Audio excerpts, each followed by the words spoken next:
A year after my divorce, the last person I expected to see was my former mother-in-law. Yet there she was, standing in the hospital hallway with the same smug smile she had worn the day her son left me for my best friend. She looked me up and down and laughed. "Leaving you was the best decision my son ever made," she said. "Now he has a beautiful wife and a baby boy." I simply smiled. "Is that what you believe?" She frowned. Before she could answer, a man stepped into the room behind me. The moment she saw him, her face lost all color. "My name is Emily Parker, and I was 36 years old when I learned that sometimes the people who celebrate your downfall are the least prepared for your comeback.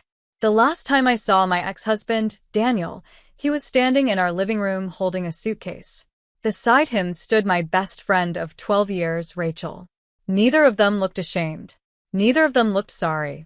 Daniel simply said he had fallen in love with someone else. Rachel avoided my eyes.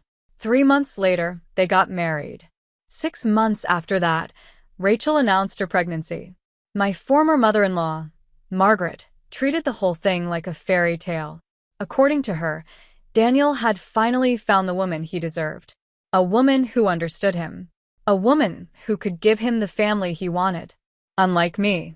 She never missed an opportunity to remind people of that. At family gatherings, on social media, even through mutual friends. The message was always the same. Daniel had upgraded, and I had been left behind. For a while I almost believed her. The divorce had shattered more than my marriage. It had destroyed friendships, routines, and the future I thought I was building. Some mornings, getting out of bed felt like a victory. But eventually something changed. Instead of focusing on what I had lost, I started focusing on what remained.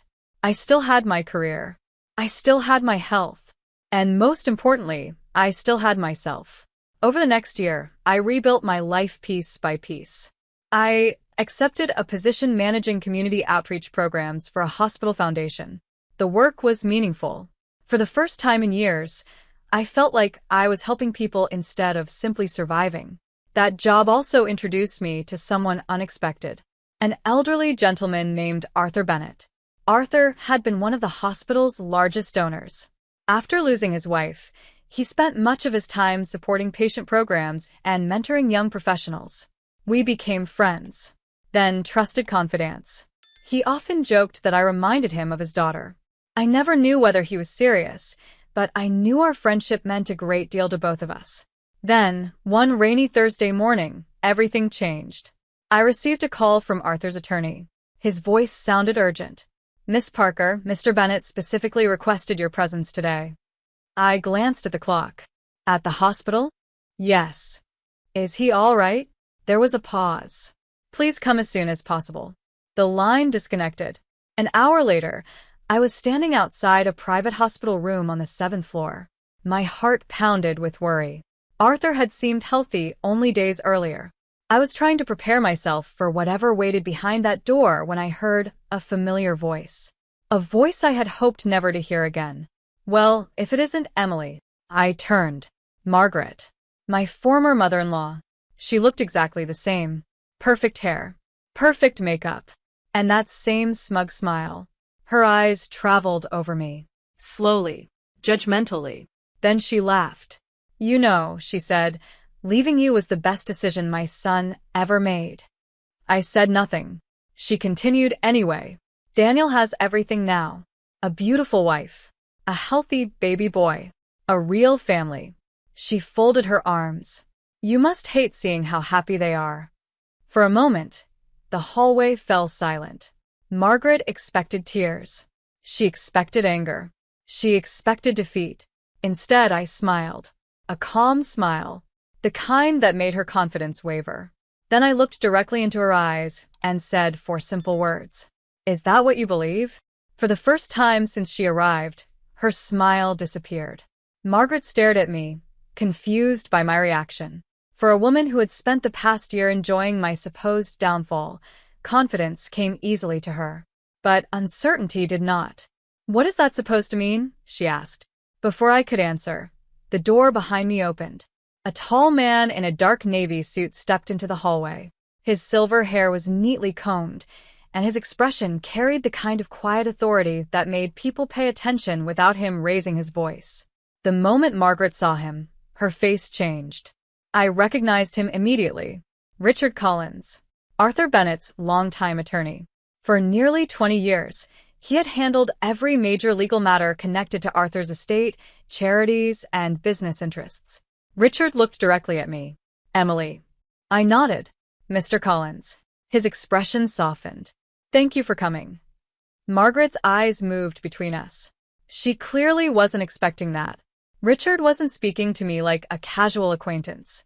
He was speaking to me like someone important, someone expected, someone trusted. What exactly is going on here? Margaret asked. Richard glanced at her politely but offered no explanation. Instead, he turned back to me. Everything is ready. My stomach tightened. Arthur's attorney had sounded serious on the phone, but until that moment, I still didn't know why I had been called. How is he? I asked quietly. Richard's expression became solemn. I'm afraid Arthur passed away early this morning. The words hit me harder than I expected. For several seconds, I couldn't speak. Arthur had become one of the few people who truly believed in me during the hardest period of my life. He never treated me like a victim. He never treated me like someone broken. He simply reminded me that difficult chapters weren't the end of a story. I looked away, blinking back tears. I'm sorry, Richard said. I nodded slowly. So am I. Margaret crossed her arms. The sympathy lasted only a moment. Then her smugness returned. I don't understand why any of this concerns Emily. Richard finally looked at her directly. His expression remained calm. Because Miss Parker was specifically named in Mr. Bennett's final instructions. Margaret frowned. Named for what? Richard opened a leather portfolio. Several documents were neatly organized inside. Mr. Bennett left detailed instructions regarding certain responsibilities and decisions he wanted Miss Parker involved in. The hallway became strangely quiet. Even I hadn't known that. Arthur and I had spent countless hours talking over coffee, discussing books, life, and work. But he had never mentioned anything like this. Margaret laughed nervously. That doesn't make any sense.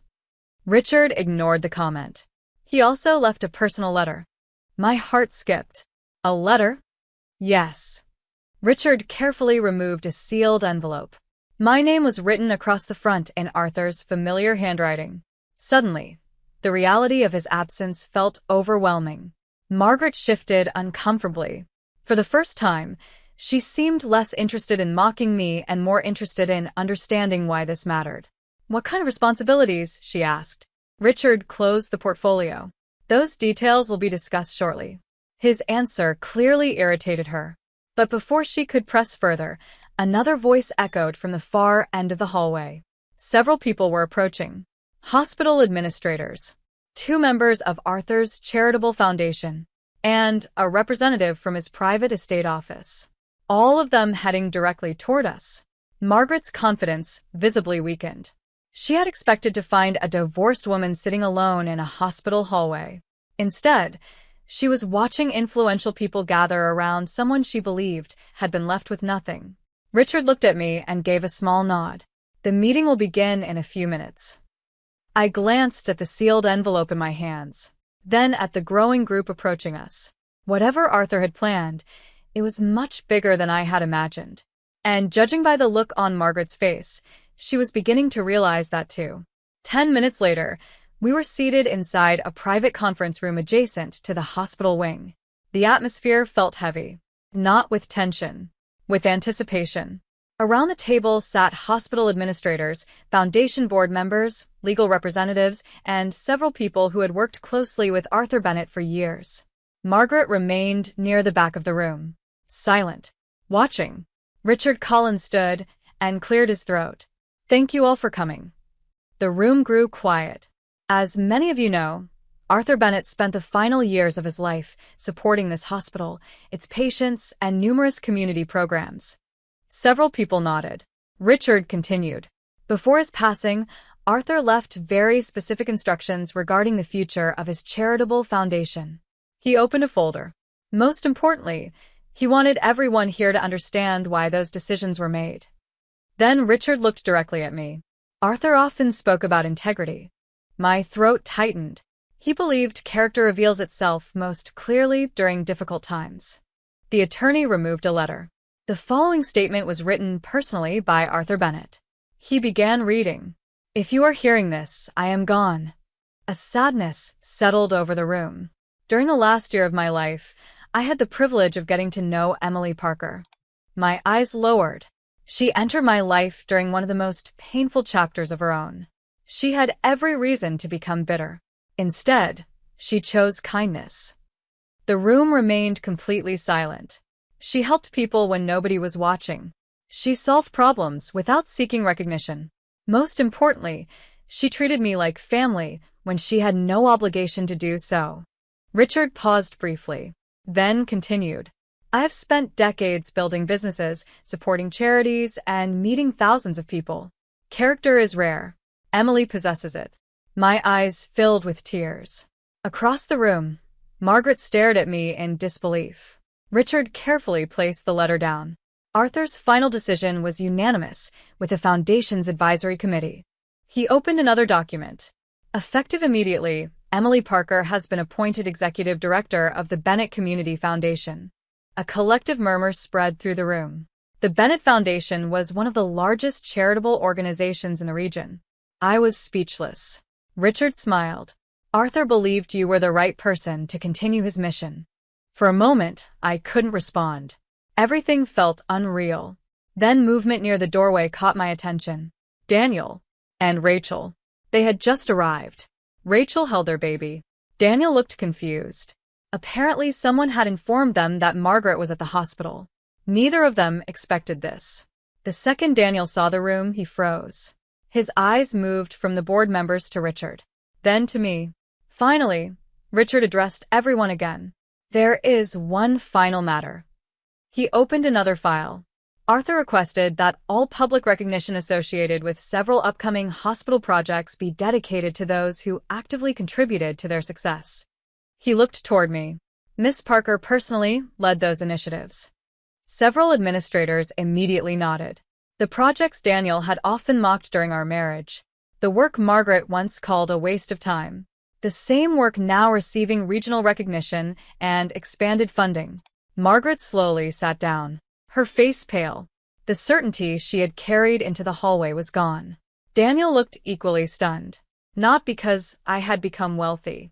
Not because I had defeated anyone. But because the woman they had dismissed was standing in a room filled with people who respected her. People who trusted her. People who valued her. I finally looked at Margaret. The same woman who had proudly declared that leaving me was the best decision her son ever made. Then I smiled gently. Not with anger. Not with revenge. Just peace. Because at that moment, I understood something important. The best thing my ex-husband ever did wasn't leaving me. It was forcing me to discover who I could become without him.